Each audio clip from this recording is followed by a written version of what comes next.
주님을 예배하는 귀한 자리에 나오신 여러분 한 분 한 분을 주님의 이름으로 환영하고 축복합니다. 우리 앞뒤 좌우 옆에 계신 분들과 먼저 인사 한번 나누고 말씀 나누겠습니다. 3일 동안 평안하셨습니까? 3일 동안 평안하셨습니까? 오늘 이 밤에 뵙게 돼서 반갑습니다. 주님께서도 우리를 기뻐하심으로 기다리고 계신 줄로 믿습니다. 사랑하는 아들이 멀리 출타했다가 어머니 제가 며칠에 돌아가요. 며칠 일 마치고 돌아가요. 요즘이야 전화 있고 다 있기 때문에 금방금방 오다가도 몇 번씩 전화하고 다 확인이 되잖아요. 근데 옛날에는 그런 게 없을 때는 뭐만 기다리는 거예요? 아들이 약속한 그 시간만 기다리는 거예요. 언제 왔을지 잘 몰라요. 그래서 혹시라도 언제쯤 올까 해갖고 쳐다보면서 뭘 봐요? 저밖에 오는가 안 오는가 쳐다보고, 그러다가 그 아들이 그 시간에 오면 버선발로 달려나가서 맞이하고 기쁨으로 여러분 만나는 그 모습처럼 하나님께서도 저와 여러분을 그렇게 기다리고 계신다라는 거예요. 여러분 주님이 제일 기뻐하시는 게 뭔지 아세요? 주님이 제일 기뻐하시는 거 헌신하고 수고하고 선교하고 복음 전하고 다 중요합니다. 그런데 주님이 제일 기뻐하시는 것은 주님 앞에 나오는 거예요. 주님을 사모함으로 나와서 주님 앞에 엎드리는 거예요. 그래서 주님과 뭐 하는 거예요? 주님과 만나는 거예요. 여러분 가운데서도 아마 그런 분 계실 거예요. 속으로 주님 저도 주님 만나고 싶어요. 주님 알고 싶어요. 근데 여러분이 알고 원하는 그 열망보다 하나님 아버지께서 더 원하시는 열망이 더 크시다라는 거예요. 얼마나 기뻐하시고 원하시는지 몰라요. 그래서 우리의 믿는 신앙생활을 여러분 딱 한마디로 우리의 신앙생활이 뭐다라고 이렇게 물으신다면 뭐라고 대답할 수 있을까요? 여러분 교회 다니는 거 기도하는 거 다 맞는 말이기는 해요. 한마디로 딱 정리해보면 뭐라고 표현할 수 있냐면 같이 한번 해보겠습니다. 하나님과 사랑의 교제. 여러분 이걸 우리 신앙생활을 딱 한마디로 줄여보면 하나님과의 사랑의 교제라는 거예요. 같은 말이긴 하지만 그 교제이긴 교제인데 사랑의 교제예요. 그냥 인간적으로 사업적으로 만나는 교제가 아니라 사랑으로 만나기 위한 교제라는 거예요. 여러분 사랑하는 사람은 만나면 기분 좋습니다. 내가 그 사람을 사랑하는가 안 하는가 어떻게 하는가? 만나면 좋아요. 만나면 기뻐요. 다른 거 다 아무것도 안 해도 기뻐요. 즐거워요. 그래서 자녀들을 볼 때마다 손주들을 볼 때마다 보기만 해도 참 기뻐요. 저도 저희 이제 늦둥이 아이를 볼 때마다 보면 참 기뻐요. 좋아요. 왜 그래요? 사랑하니까. 여러분 사랑하지 않은 사람은요 그냥 좋고 말아요. 근데 정말 사랑하는 사람은 기뻐요. 여러분 마찬가지예요. 여러분 우리 신앙생활은 주님께서 우리를 교회에 오기로 하시고 주님 만나게 하시고 하나님 자녀 삼아 주신 이유는 뭘 위해서요? 사랑의 교제는 뭐예요? 만남이에요. 만나는데 그냥 이례적으로 만나는 것이 아니라 계속 만나면서 알아가는 거예요. 그분이 어떤 분이신지를 알고 경험해가고 만나가는 것, 이게 바로 진정한 사랑의 교제이고 만남이라는 거예요. 주님께서는 저와 여러분을 그런 자리로 불러주셨어요. 그러면 중요한 게 이거예요. 사랑의 교제라면 그 교제를 하기 위해서는 우리가 뭐가 필요한가? 주님 앞에 나가는데요. 주님 앞에 나가서 우리가 뭘 해요? 그분이 어떤 분이신지를 우리가 만나고 알고 경험해가는 거예요. 하나님이 어떤 분이신지, 예수님이 어떤 분이신지. 여러분 하나님이 어떤 분이세요? 한마디도 못하시네요. 하나님 어떤 분이세요?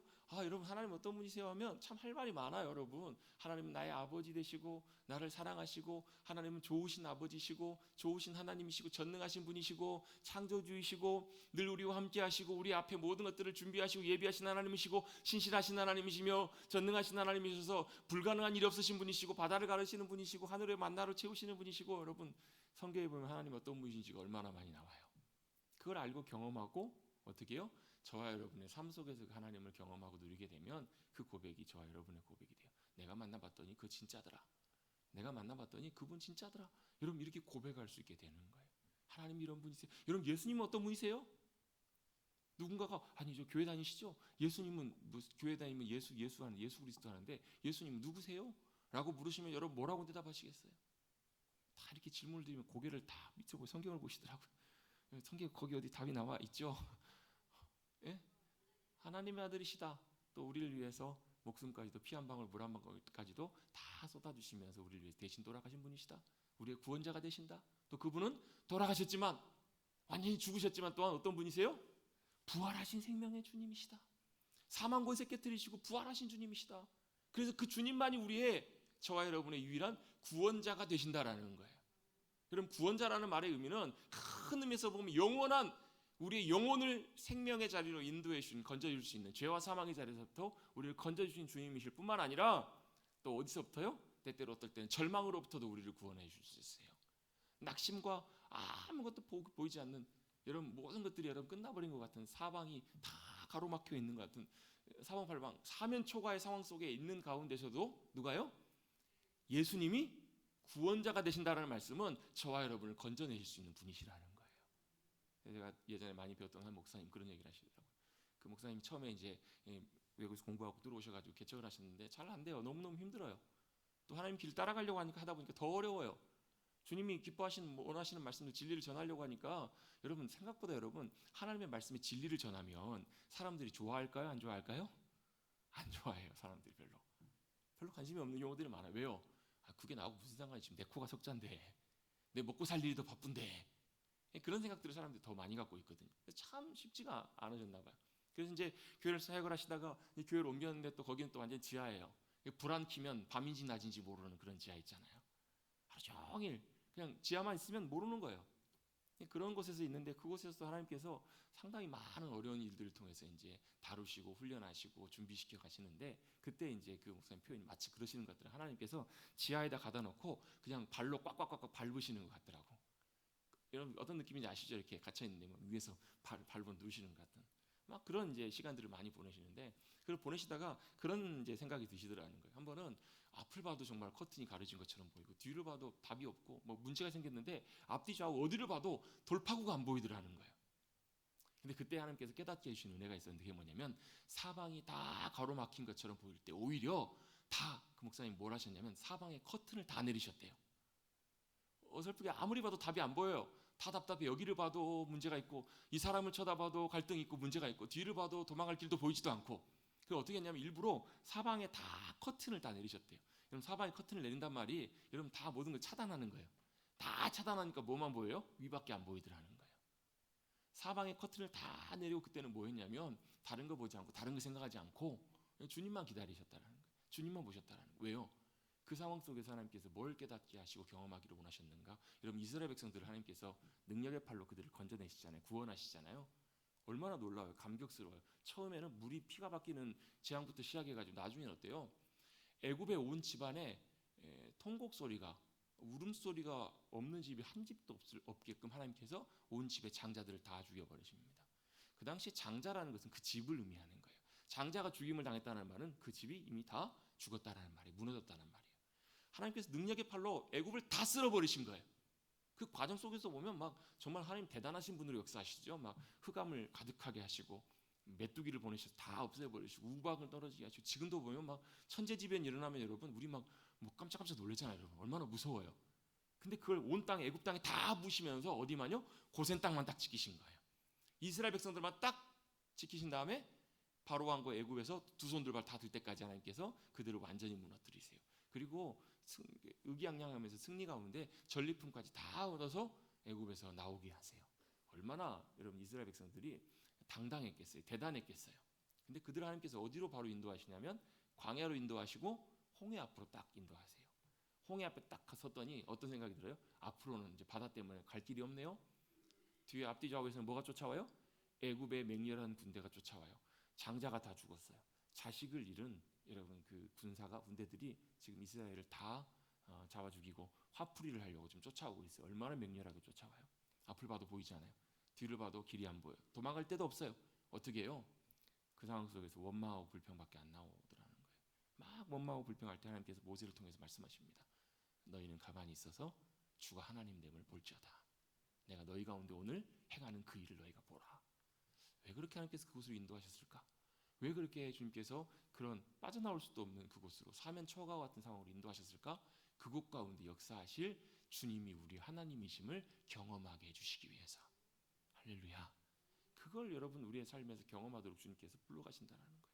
때때로 믿는 그리스도인들의 삶에 왜 하나님께서 이런 일을 주실까? 막 설상가상 엎친 데 덮친 격으로 막 숨 쉴 틈이 없을 만큼 주님께서 그렇게 삶으로 인도해 가시는 분들도 계세요. 예수님 믿고 기도 그렇게 열심히 하는데 바뀐 게 없어요. 달라지는 게 없어요. 여러분 그분이 하나님 미워하셔서 그러신 것이 아니에요. 하나님이 내 기도 안 들으셔서 그러신 것이 아니에요. 여러분 하나님의 응답이 뭐라고요? 하나님이 다 듣고 계시고 알고 계신다라는 것을 믿는 게 응답이에요. 여러분 우리가 아무 말도 할 말이 터져 나오지 않아서 그냥 끙끙 앓은 시름소리만 내도 주님은 다 듣고 계시고 알고 계세요. 저와 여러분의 마음을 다 헤아리시고 알고 계시는 주님이세요. 듣고 계시고 알고 계시기 때문에 주님이 뭐 하세요? 이미 들으셨어요. 응답하셨어요. 다만 우리의 생각대로 방법대로 주님이 일하시지 않으실 때가 많으셔서 그렇죠. 하나님의 생각대로 하나님의 때에 일하시는 방법이 많으시기 때문에 그게 쉽지 않아서 그렇지, 주님은 여전히 우리의 기도에 응답하시고 들으시고 아시는 주님이심을 여러분 우리가 믿어야 될 줄로 믿습니다. 근데 그 순간에는 정말 힘들어요. 참 쉽지 않아요. 그럴 땐 여러분 믿음의 눈을 들어서 주님만 보셔야 합니다. 다른 데 보지 마시고. 제가 얼마 전에도 그런 상황에 계신 분에게 그런 말씀을 드렸어요. 하루에 잠깐이라도 5분이라도 10분이라도 지금 상황이 너무너무 사실 쉽지 않아요. 막 숨을 못 쉴 것 같은 막 그런 상황 속에 놓여 있을 때 5분이라도 10분이라도 잠깐만이라도 무슨 기도하지 마시고 가만히 주님 앞에서 좀 시간을 갖고 기다려 보십시오. 잠잠하게 하나님 아버지 하면서 주님과 잠깐 시간을 보내. 주님 뭐라고 말씀하시는지. 제가 여러분 그 설교하면서 몇 번 말씀드린 적이 있잖아요. 그런 상황이 우리의 인생에 보면 광야와 같은 상황인데, 광야가 뭐라고요? 광야가 미뜨바르라고. 광야가 미뜨바르인데요. 미라는 말은 이제 그 앞에 붙는 접두어고요. 이제 그 전치사고 뒤에 나온 드바르라는 게 중요한 건데, 다바르라는 말은 말씀하시다라는 말이에요. 말씀하시다, 이르시되. 성경에 가장 많이 나온 단어 중에 하나가 이거예요. 말씀하시되, 이르시되. 자, 그럼 광야는 뭐 하는 곳이라고요? 말씀하시는 곳이라고요. 누가요? 하나님께서 말씀하시는 곳이라고. 여러분 우리가 때때로 그런 광야와 같은 상황 속에 놓여있을 때, 홍해와 같은 그런 상황 속에 처해 있을 때 여러분 그 주님을 기대하고 바라보고 구하며 의지하며 주님 앞에 믿음으로 서서 믿음의 눈을 향해 들면 주님은 반드시 말씀하십니다. 주님의 음성으로 귀하게 말씀하세요. 여러분 죽인다는 형을 피해서 정처 없이 도망가고 있었던 야곱에게 광야에서 돌베개 베고 있을 때 주님이 찾아오세요. 그리고 말씀하세요. 뭐라고 말씀하세요? 네가 다시 이곳에 돌아올 때까지 내가 널 떠나지 않을 것이다. 그래 너로 큰 민족을 이루게 할 것이다. 내가 약속한 모든 것을 다 이룰 때까지 내가 너를 떠나지 아니하실 것이다 라고 주님 말씀하세요. 어디서요? 황량한 광야에서. 또 어디서요? 여러분 하나님의 백성들은 늘 하나님께서 광야로 부르세요. 모세를 40년 동안 광야에 두신 다음에 어디에 떨기나무 불 앞에서 부르세요. 나오셔서 만나세요. 내가 하나님이다. 내가 너와 함께 할 것이다. 다시 애굽으로 가라. 여러분 우리도 이 주님의 말씀을, 이 음성을 들어야 될 줄로 믿습니다. 성경을 통해서 기도함 가운데 이 주님의 음성을 듣는 과정을 통해서 우리 가운데 놀랍게 함께 하시고 우리를 빚어가시고 역사하시고 인도해 가시는 그 주님을 더 놀랍게 경험하게 해 주신다라는 거예요. 그때 내가 만난 하나님은 진짜 내가 경험하는, 체험하는, 그냥 말로만 고백하는 하나님이 아니라 진짜 좋으신 하나님, 진짜 신실하신 하나님, 그럼에도 불구하고 우리의 생명과 소망으로 길로 인도하시는 그 주님이심을 저와 여러분이 고백할 수 있게 될 줄로 믿습니다. 그 주님을 만나는 것, 그 경험해 가는 것, 그것이 너무너무 중요한 부분이라는 거예요. 주님은 우리를 구원하시는 구원자가 되십니다. 우리의 영혼을 영원토록 구원하실 뿐만 아니라 우리의 모든 상황 속에서도 우리를 건지시고 구원하시는 분이세요. 그래서 습관처럼 그렇게 되신 분이 계시잖아요. 갑자기 깜짝 놀랄 만한 무슨 일이 생기면 뭐가 먼저 나오세요? 안 믿는 사람들은 엄마, 어머나 이래요. 근데 교회 다니시는 분들은 어때요? 주여가 먼저 나오시는 분 계세요.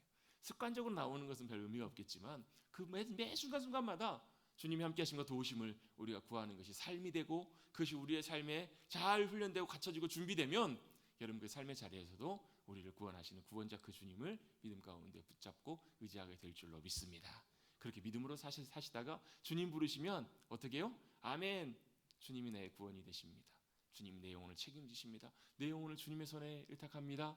주님이 제 영원한 삶을, 제 이후의 모든 것들을 주님께서 책임져 주옵소서. 왜요? 예수님께서도 그렇게 고백하시고 돌아가셨잖아요. 다 이루었다 말씀하시고 아버지여 내 영혼을 주님의 손에 의탁합니다 라고 돌아가셨던 것처럼 여러분 우리도 그 주님을 나의 구원자로 모시고 내 삶을 믿음으로 의탁하며 끝까지 나가시는 승리하는 우리 모두가 되시기를 간절히 주님의 이름으로 축복합니다. 구원자가 되세요. 또 그 주님은 우리의 부활자가 되세요. 부활하셨기 때문에 또한 주님이 부활하셔서 부활하신 생명을 저와 여러분에게 주실 수 있으신 거예요. 아니 본인도 없는데, 본인도 못했는데 그걸 주는 거 여러분, 이건 여러분 말이 안 되는 거예요.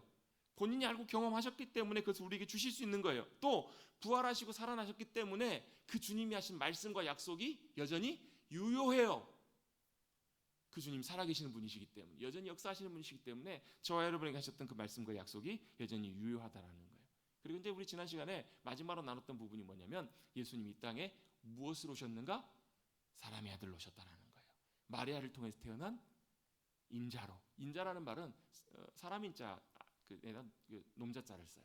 그러니까 사람의 아들로 오신 분이시라는 거예요. 사람의 모습으로 이 땅에 오셨기 때문에 저와 여러분의 모든 것을 다 알고 계세요. 그걸 여러분 우리가 지나지 나누면서 알고 계신다, 이해한다라는 말을 이렇게 표현해 봤습니다. 공감적 이해라고. 공감적 이해는 뭐냐면 그냥 아는 게 아니라 아이고 힘들겠다 이게 아니라 내가 그걸 실제로 공감해보고 경험해봐서 아는 그 이해라고요. 주님은 저와 여러분의 모든 아픔과 고통과 모든 것들도 다 경험해보셨기 때문에 아시는 분이시라는 거예요. 왜요? 가장 낮은 곳까지 내려가 보셨기 때문에. 가장 낮은 곳에 태어나셨어요. 말구 가장 낮은 곳에서 태어나셨어요. 그래서 뭐예요? 가장 낮은 곳에 떨어져도 그 아픔과 절망을 다 아시는 거예요, 주님이. 여러분 이게 생각보다 이게 쉽지가 않거든요. 높은 곳에 있다가 밑은 낮은 곳으로 떨어지면 그냥 단순히 실패하고 떨어진 것이 문제가 아니고 자괴감과 절망이 찾아와요.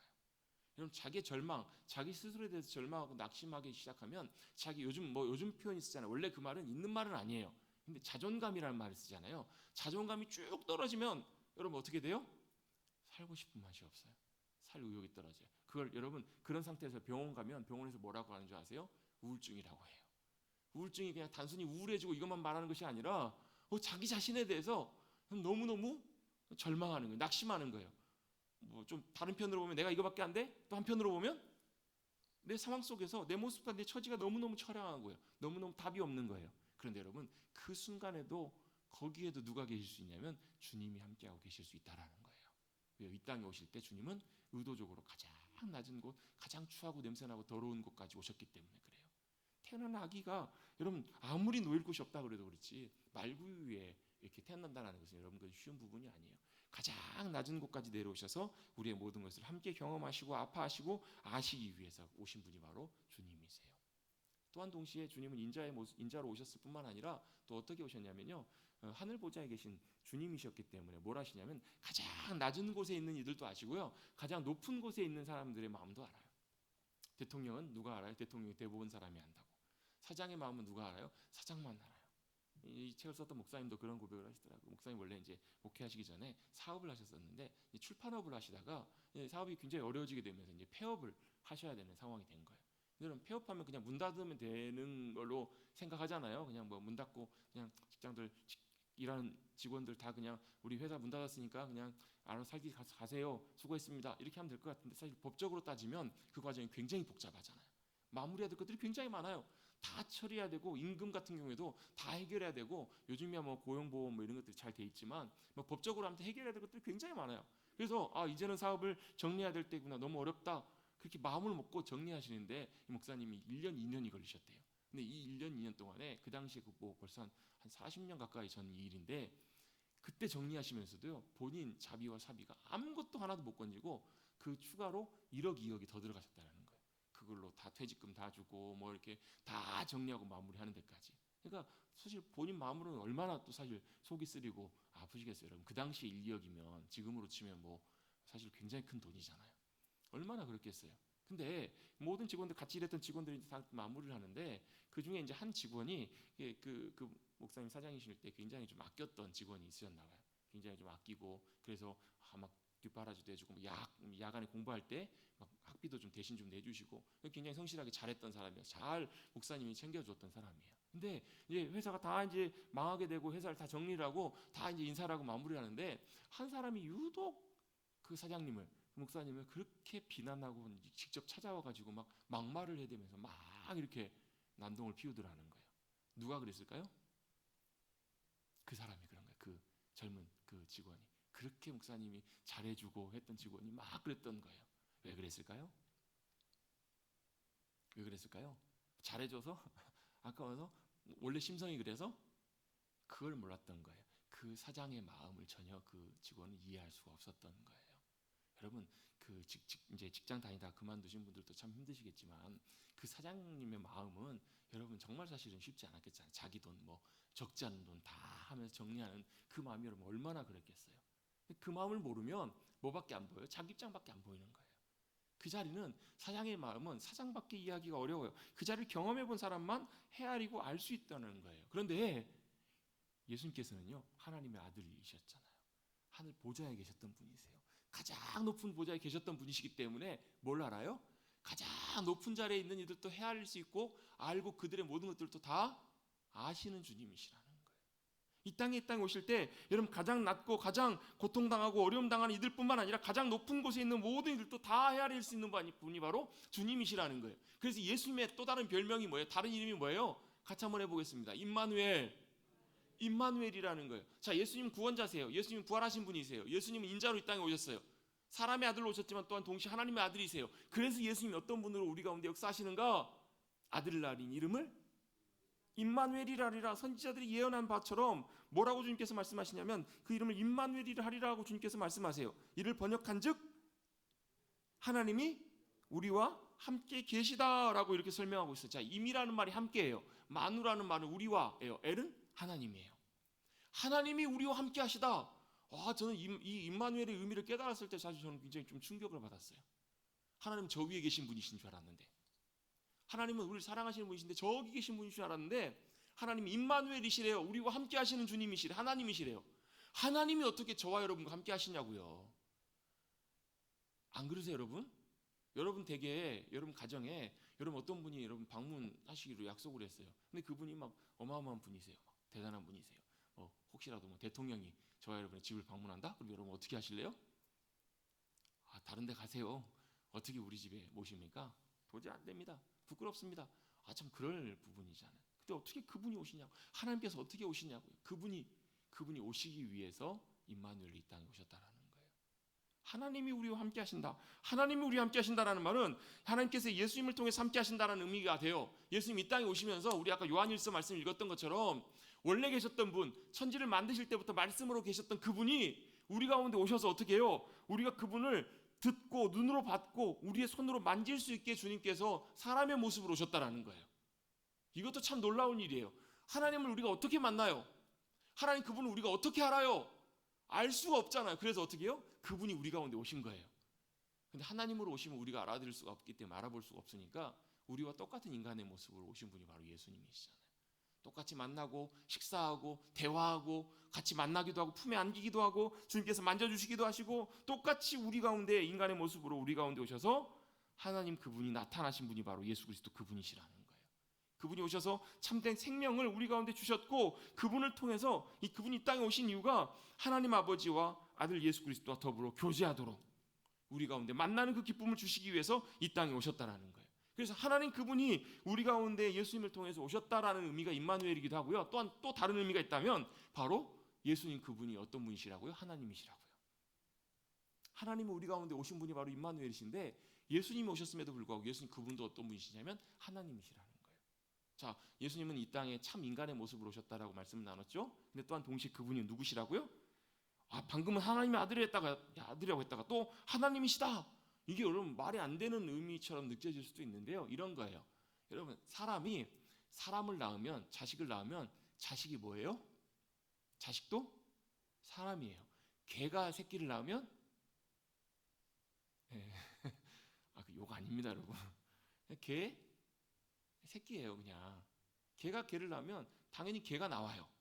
고양이가 고양이를 낳으면 새끼를 낳으면 고양이를 고양이 새끼라고 부르면서 또한 동시에 새끼도 고양이에요.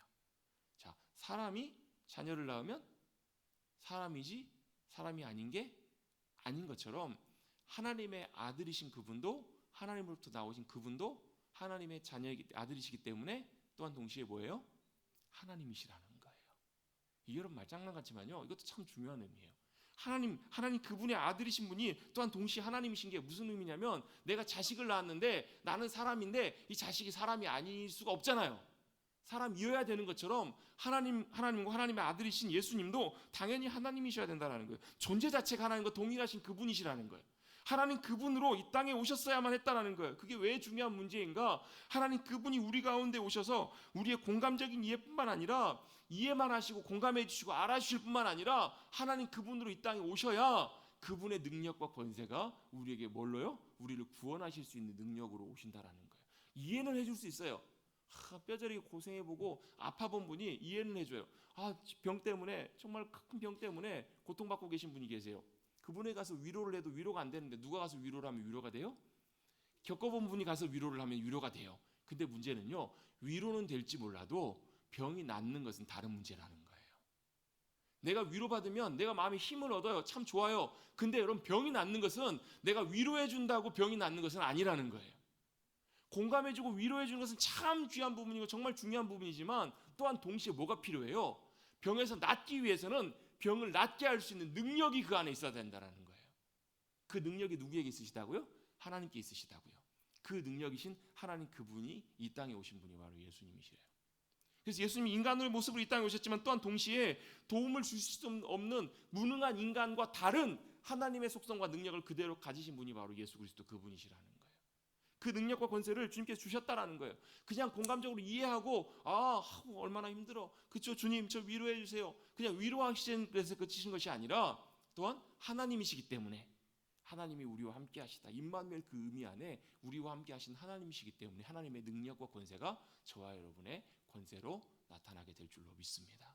그래서 예수님께서 마태복음 28장 맨 마지막에 승천하시면서 뭐라고 제자들에게 약속을 하세요? 하늘과 땅의 모든 권세를 내게 주셨으니, 예수님께 주셨다라는 거예요. 그래서 그 권세로 어떻게 해요? 예수님 다른 제자들에게, 주님의 백성들에게 권세를 주시는 거예요. 여러분, 우리 옛날에 많이 했던 복음송 찬양 중에 그런 찬양 있잖아요. 예수님 권세, 예수님 권세, 예수님 권세, 네 권세? 내 권세라는 거예요.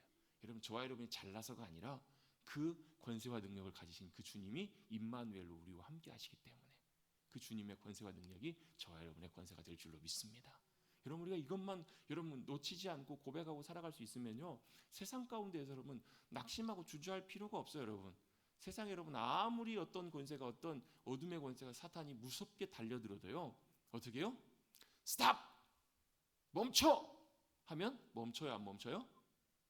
그 목사님이나 되니까 멈추시죠. 아니요, 여러분, 그 목사의 권세가 아니에요. 기도 많이 하는 사람의 권세가 아니라니까요. 여러분, 누구의 권세세요? 하나님의 권세가 예수님을 통해 저와 여러분 가운데 주어지는 거예요. 주님의 권세예요. 주님의 권세. 여러분, 목사가 기도했다고 주님께서 더 능력 가운데 역사해 주시고 그럼 좋을 것 같아요. 근데 그게 아니에요. 목사가 기도할 때도요, 무슨 권세로요? 함께 하시는 주님의 권세로 기도하고 믿음으로 선포하는 거예요. 나사렛 예수 그리스도, 그 주님의 이름의 권세로 명령하노니 어둠의 권세는 떠나가라. 아멘. 은과 금은 내게 없거니와 내게 있는 것으로 내게 주노니 나사렛 예수 이름으로 권세로 일어나 걸어라. 여러분, 이거는 베드로와 요한의 경건이 아니에요. 베드로와 요한의 능력이 아니에요. 함께 하시는 주님의 능력이 여러분 못 걷는 자도 걷게 하신 것처럼, 걷게 한 것처럼 여러분 주님께서 주신 그 권세와 능력으로 임마누엘 함께 하시는 그 주님의 능력과 권세로 여러분 세상 가운데 담대하게 서시는, 믿음으로 이기고 승리하시는 저와 여러분 되시기를 다시 한번 간절히 주님의 이름으로 축복합니다. 그래서 여러분 357장에 찬송하잖아요. 믿음이 이기네, 믿음이 이기네. 주 예수를 믿는 믿음이 온 세상이 이기네. 제가 여러분 전에도 설교하면서 몇 번 나눈 적 있잖아요. 제가 전에 섬겼던 교회에 한 권사님이 그 폐암 때문에 투병을 하시는데 소원이 하나 있어요. 막내 아들이 외국에 있었는데 막내 아들 결혼하고 주님 불러가셨으면 좋겠다. 막 이제 회복이 좀 되시다가 또 상태가 많이 좀 안 좋아지셨어요. 그래서 이제 그것 때문에 또 증세가 많이 안 좋아지셔가지고 병원에 응급실로 실려가셔가지고 병원에 입원해 계시는데 제가 30분 40분 차로 운전해서 그 병원에 신방을 가면서 주님, 제가 도대체 뭐라고 기도해야 돼요? 뭐라고 위로해야 돼요? 주님, 어떤 말씀을 함께 나눠야 돼요? 할 때 주님께서 갑자기 제게 생각나게 하셨던 말씀이 바로 그 말씀이에요. 세상을 이기는 이김은 이것이니 곧 우리의 믿음이라는 거예요. 하나님께로 난 자마다 세상을 이긴다. 근데 이 세상이 뭔가 봤더니 이 세상 안에 모든 게 다 포함되더라고요. 이 질병도 포함되고요, 우리 앞에 있는 문제도 포함되고요, 우리를 향해서 우는 사자처럼 달려들어오는 사단의 권세도 마찬가지고요, 저와 여러분이 지금 처해 있는 현실과 상황들도 마찬가지고, 그게 이 세상 안에 다 포함되어 있더라고요. 근데 이 세상을 이기는 이김이 뭐라고요? 우리가 잘나서 이기는 것이 아니라, 우리가 잘 싸워서 이기는 것이 아니라 바로 믿음이라는 거예요. 그 믿음은 뭐예요? 권세가 주님의 권세입니다. 주님의 권세가 세상을 이기셨습니다. 이걸 믿음으로 선포하는 것이 이게 진정한 믿음이라는 거예요. 믿음이 이기네, 믿음이 이기네, 주 예수를 믿음이 온 세상이 이기네. 그걸 뭘 믿으시는 거예요? 주님의 권세가 지금 임마누엘로 함께 하시는 그 주님으로 인해서 우리의 권세입니다라고 믿음으로 선포하는 것, 그게 저와 여러분의 귀한 권세인 줄로 믿습니다. 경찰관들 보면요, 경찰 중에서 보면 참 뭐 여러 가지 부족하고 자질이 부족한 경찰들도 있겠죠. 근데 중요한 건 뭐예요? 경찰의 권위를 국가에서 부여했다라는 거예요. 여러분, 하나님의 나라의 권세는 주님께서 주님의 거룩한 백성들에게 맡겨주시고 위임해 주시고 우리 가운데 허락해 주신 줄로 믿습니다. 그 권세로 싸우는 거예요. 우리가 잘나 싸우는 것이 아니에요. 우리가 대단해 싸우는 것이 아니에요.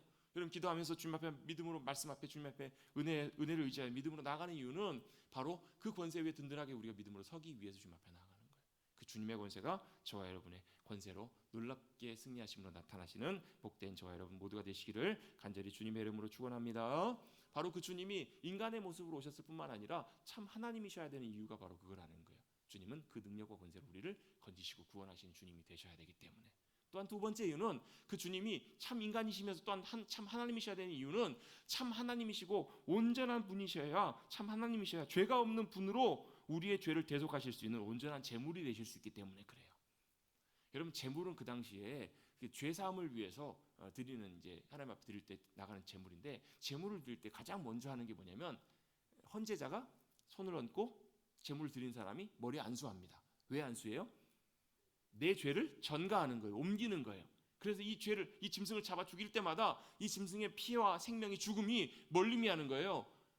죄인으로 인해서 죄의 삭스로 죽을 수밖에 없는 나지만 나를 대신해서 이 동물이 죽임 당함으로 내가 이 죄로 죽을 수밖에 없는 이 죄로부터 노임을 받습니다. 용서함을 받습니다. 죄사함을 받습니다. 이걸 의미한다라는 거예요. 그래서 이 제물을 드릴 때는요. 다른 여러 가지 중요한 조건 중에서 가장 중요한 조건 중에 하나가 뭐냐면 흠 없는 제물을 드리게 돼 있어요. 흠이 없는. 왜요? 흠이 없어야 내 온전한 흠과 모든 허물과 모든 것들을 전가할 수 있기 때문에 그래요. 근데 하나님 보실 때 찾으시면 그 동물들이 아무리 흠이 없어 보여도 흠이 있어요? 없어요? 있겠죠. 또 한 가지 문제는 뭐예요? 이 동물이 죽으면 다른 동물이 또 필요해요. 그럼 죽을 때까지 어떻게 해야 돼요? 끊임없이 동물들이 우리를 위해 죽어나는 거예요. 그런데 예수님께서는 참 하나님이시기 때문에 우리의 뭐가 되실 수 있냐면 온전한 참 제물이 되실 수 있었어요. 영원토록 우리의 모든 죄와 허물이 아무리 크다고 할지라도 그 크고 위대하신 하나님께서 온전한 주님으로 하나님으로 이 땅에 오셔서 온전한 뭐가 되어 주셨는가? 제물이 되어 주셨기 때문에 우리의 모든 죄와 허물들을 영원토록 헤아리시고 용서하시고 해결하실 수 있는 그분이 되셨다라는 거예요. 여러분 다른 종교의 창시자들 어떤 종교에 가도요 그 종교의 창시자가 우리의 죄를 위해서 해결하기 위해 죽었고 그 죄를 다 해결해 줄 수 있다라고 얘기해 줄 수 있는 사람들은 한 사람도 없어요. 유일하게 누구만요? 예수 그리스도 그분만 우리의 죄를 해결할 수 있는 구원자가 되시고 우리의 모든 것들을 해결할 수 있는 온전한 참 하나님으로 제물이 되어 주셨기 때문에 그렇다라는 거예요. 그래서 우리는 이해할 수 없지만 우리를 만드신 하나님께서 우리의 문제를 해결하시기 위해서 저와 여러분을 위해서 창조주 하나님이 여러분 저와 여러분을 위해서 여러분 죽으셨다라는 게 여러분 이해가 되세요? 이해가 잘 안 돼요.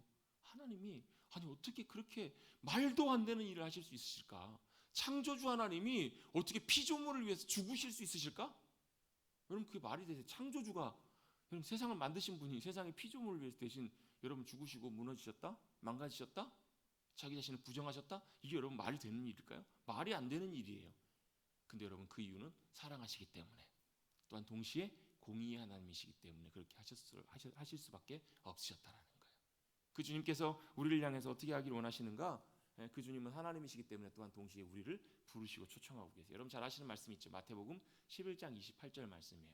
수고하고 무거운 짐진 자들아 다 내게로 오라는 거예요. 다 내게로 오라. 누구 오라고요? 저만 오라고요?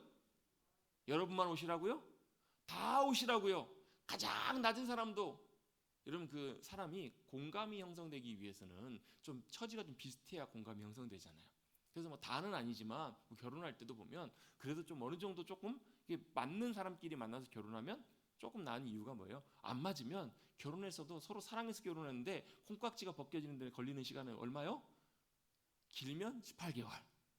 벗겨지고 나니까 뭐가 보여요? 허물이 보이고 안 맞는 부분이 보여요. 그때 여러분 사랑으로 잘 극복하고 넘어가야 되겠지만 그게 진짜 쉽지가 않잖아요. 근데 반대로 어느 정도 비슷한 사람들끼리는 서로 이해하는 것들이 좀 비슷해요. 서로 성향도 비슷하고 말도 좀 맞고 그래요. 왜요? 서로 어느 정도 아니까. 그래서 여러분 사람들이 모이면 사람들이 만나면 어떻게 만나요? 비슷비슷한 사람들끼리 만나잖아요. 유유상종이라고. 그게 여러분 뭐 나쁜 의미도 있지만 좋은 의미도 있는 게 비슷한 사람들끼리 잘 통하고 잘 맞으니까요. 근데 여러분 주님은 어떤 분이세요? 유유상종하시는 분이 아니시라고요. 주님은요 높은 사람이든 낮은 사람이든 어떤 사람이든 뭐 백인이든 흑인이든 어느 누구가 주님 앞에 다 나와도 주님은 그들을 다 용납하시고 만나시고 함께 하시고 그들을 수용해 줄 수 있는 분이시라는 거예요. 왜요? 하나님이시니까요. 사람으로서는 잘 안 돼요. 저도요, 참 사람이 부족하고 연약한 것들이 많아요. 잘 안 돼요, 사람이. 사람마다 다 달라요. 근데 여러분, 우리는 여러분 주님 때문에 참 감사하지. 주님 어떻게 해서 두 팔을 벌리시고 우리를 다 기다리시고 안아주신다는 거예요. 그래서 우리도 할 수만 있다면 주님 닮아감으로 우리도 손을 이렇게 앉는 것이 아니라 이렇게 앉기를 원하세요. 여전히 부족하지만 그게 왜요? 주님의 마음이 주님의 사랑이기 때문에. 어쨌든 간에 주님께서는 하나님이시기 때문에 누구나 다 오라, 다 오라라고 주님께서 말씀하고 계시는 거예요. 다 오라. 여러분 다 나가십시다. 그래서 우리 수고하고 무거운 모든 짐들 주님 앞에 내어드리고 주님 안에서 온전하게 하나가 되는 그런 귀한 은혜를 누리시는 저와 여러분 되시기를 간절히 주님 앞에 주님의 이름으로 축복합니다. 그래서 그 주님이 우리에게 뭐가 되시는가? 요한복음 14장 6절 말씀입니다. 요한복음 14장 6절 말씀도 여러분이 다 아는 말씀이에요. 시작. 내가 곧 길이요 진리요 생명이 나로 말미암지 않고는 아버지께로 올 자가 없느니라. 주님 뭐라고 말씀하세요? 내가 곧 길이요 진리요 생명이라. 이 말 무슨 말이냐면 하나님께로 나갈 수 있는 생명의 길로 나갈 수 있는 유일한 길이 예수님이시라는 거예요. 유일한 생명이 예수님이시라는 거예요. 유일한 진리가 예수님이시라는 거예요. 여러분 이 얘기를요 예수님을 안 믿는 사람들이 교회 안 다니시는 분들이 들으면요 굉장히 뭐라고 생각하냐면 기독교인들은 독선적이라고 생각해요. 독단적이라고. 또 여러분 사도행전 4장 12절 말씀에도 이렇게 말씀하세요. 천하인간의 구원을 얻을 만한 이름을 주신 적이 없어요. 유일하게 누구만요? 예수 이름 위에는. 여러분 이런 말씀들을 이렇게 보게 되면 여러분 이게 세상 사람들은 여러분 잘 받아들이지 못해. 에이 독단적인 인간들, 독선적인 그런 게 어디 있냐? 여러분 그런 게 어디 있어요? 여기 있어요. 왜요? 유일하게 예수님만이 그 길이 되시고 생명이 되시고 구원자가 되실 수 있는 유일한 분이시기 때문에 그래요. 한 분이 목사님이 이걸 정말 받아들이기 너무 힘들어가지고 교회를 본인이 다녔지만 너무 이런 게 어디 있어? 참 믿음이 없으셨을 때 그래가지고 마음에 안 들어 그러면서 교회를 나가가지고 뭘 찾기 시작하셨냐면 종교들을 다 찾아보기 시작하셨어요. 여러 종교들을 연구하고 막 찾아보시기 시작하셨어요. 그리고 한참을 돌고 돌아가지고 내린 결론이 뭔지 아세요? 다른 데도 가봤더니 별거 없더라. 다른 데 가봤더니 다른 데도 비슷비슷하더라. 왜요? 교회 다니다가 그 목사님이 어린 마음에 상처들도 많이 받으셨어요. 사람들을 봤더니 교회 다니는 분들 많이 봤더니 막 그것 때문에 막 하면서 좀 진저리가 나기도 하고 그래서 나가봤더니 다른 데도 다 비슷비슷하더라는 거예요. 그리고 나중에 그분이 하나님의 은혜 가운데 주님을 놀랍게 만나고 경험하면서 이 고백을 하게 된 거예요. 뭐예요? 정말로 주님만이 참된 구원이시고 길이시고 진리이시고 생명이십니다 라는 것을 고백하고 났더니 후회가 되더라는 거예요. 왜가 그렇게 방황하고 돌았을까? 왜 내가 그렇게 방황하고 돌았을까? 그 이유를 생각해 봤더니 두 가지 이유가 있더라. 첫 번째, 하나님의 말씀에 대해서 본인이 너무 모르셨다라는 거예요. 하나님의 말씀에 대해서 너무 내가 몰랐다. 그 이전에도 교회도 다니고 뭐 성경도 보고 했었지만 하나님의 말씀에 대해서 너무너무 몰랐다라는 거예요. 몰랐다라는 거예요. 여러분 사랑하면요 그 사람이 하는 말에 굉장히 관심이 많이 가요. 귀가 많이 기울여져요. 그래서 사랑하는 사람이 귀를 기울이는 이유는 뭐예요? 그 사람이 말을 들으면서 뭐라는 거예요? 그 사람이 어떤 사람인지, 뭘 좋아하는지, 어떻게 하기를 원하는지 그 마음을 더 헤아리기를 원하는 마음이 그 안에 열망이 있기 때문에 그래요. 그래서 여러분 사랑하면 귀가 기울여져요. 여러분 사랑하기 때문에 엄마가 애 우는 소리도 귀에 기울여지고요. 아기 소리만, 애 소리만 들어도 바로 보여요. 저도 예전에 여기 신방가다 이렇게 쭉 지나가다 학교 앞에 딱 지나가다 보면요 뭐가 봐요? 자꾸 이렇게 딴 데 보면 안 되는데 앞에 보고 운전해야 되는데 학교 운동장 애들 뛰어노는 걸 봐요. 왜 보게 돼요? 내 새끼가 있는가 없는가 혹시 보게 되면 눈이 확 뜨게 뜨여요. 여러분 사랑하면요 사람들이 많이 있어도 어떻게 보이는 줄 아세요? 이만하게 보인다니까요. 관심이에요. 마음이에요. 여러분 우리가 주님이 우리를 사랑하시고 우리가 주님을 향한 관심과 사랑이 있다면 당연히 뭐에 관심이 가게 되는가? 하나님의 말씀에 관심이 가야 정상이에요. 그런 은혜가 함께 하시길 주님 여러분 축복합니다. 주님의 음성이 귀에 들어오기 시작해요. 들려지기 시작해요. 알면 알수록 알아가면 알아갈수록 그 사람의 의도를 알고 마음을 알아가기 시작해요. 이러면서 어떻게 해요? 주님 이런 분이시구나 라는 것을 더 알고 경험하는 그런 은혜가 임한다라는 거예요. 또 한 가지 이 목사님이 왜 방황하게 됐는가? 두 번째 이유가 뭐였는가 생각해 봤더니 자기 자신에 대해서 너무 몰랐더라는 거예요.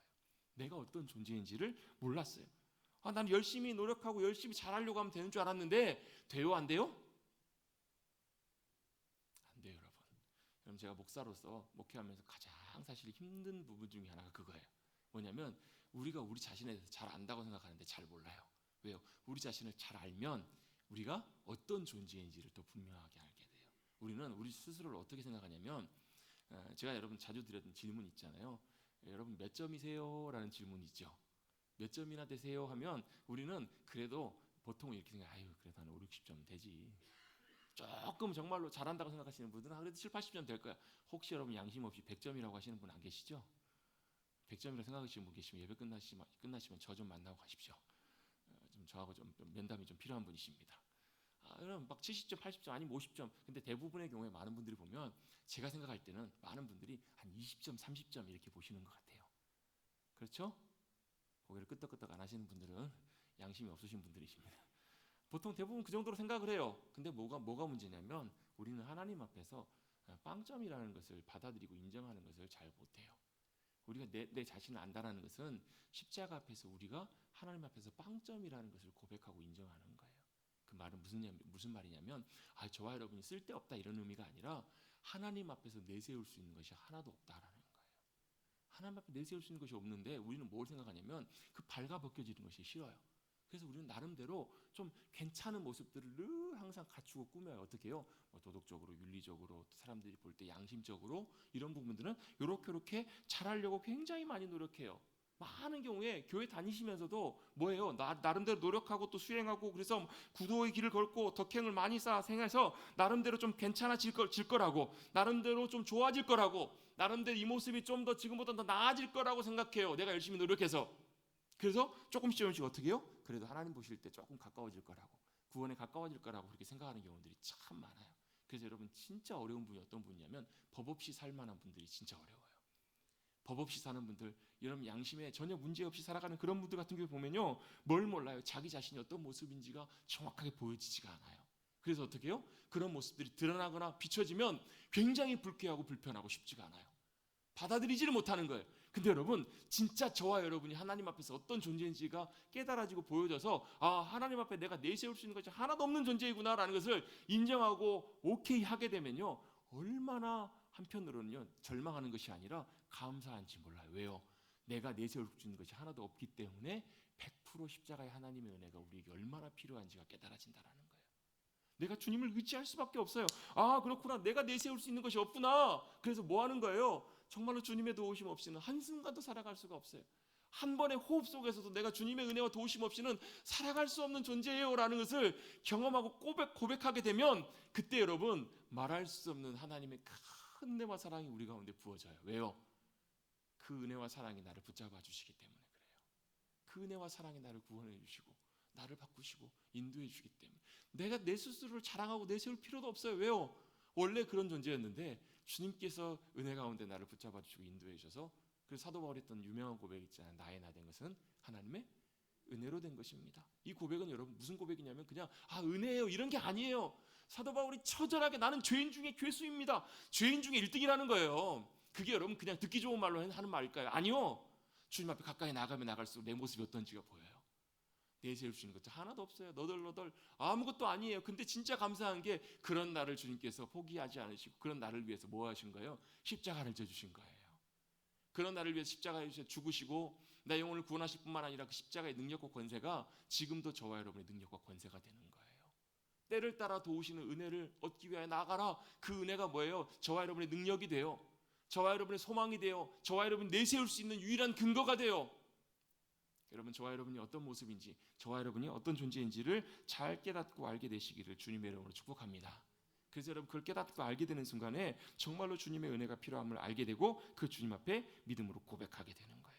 여러분 우리가 더 인정하면 인정할수록 여러분 더 놀라운 역사와 은혜를 크게 경험하게 돼요. 병원에 가서 내 증상과 내 이것들을 인정하면 인정할수록 여러분 부끄러운 것이 아니라 더 놀라운 치유와 은혜를 경험하는 것처럼 여러분 저와 여러분이 하나님 은혜 가운데 더 선명하게 어떤 존재인지가 깨달아질 수 있게 되기를 주님의 이름으로 축복합니다. 그래서 여러분 주님께서 우리를 인도하셔서 뭘 하게 하시냐면 처음에 우리는 I am something 예전에 한번 제가 설교 시간에 작년에 한번 나눈 적 있죠. 내가 그래도 어느 정도 괜찮은 사람이라고 I am something 내가 좀 뭐가 좀 있다고 생각을 해요. 근데 하나님께서 어떻게 해요? 광야로 인도하셔가지고 뭘 깨닫게 하세요? I am nothing. 나는 아무것도 아닙니다. 나는 아무것도 없습니다라고 고백하게 하신다라는 거예요. 그리고 나서 그 과정을 지나게 되면 우리가 뭘 고백하냐면 I am God's. 내가 주님의 것입니다. 내가 주님의 은혜로 온전하게 지금 이곳에 서 있습니다. 붙잡힌 바 되어 있습니다. 라고 고백하는 그 자리로 나갈 수 있는 거예요.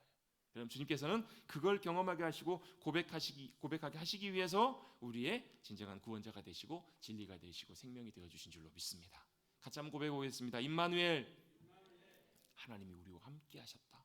그 주님 우리의 하나님이 되셔서 우리의 모든 죄와 모든 것을 짊어지고 가시는 완전한 제물이 되어 주셨고 우리를 붙잡아 주시고 인도해 주셔서 하나님이 어떤 분이시고 우리가 어떤 존재인지를 알게 됨으로 말미암아 여러분 주님의 은혜가 우리 가운데 너무나 필요하게 됨을 여러분 낙심하지 마십시오.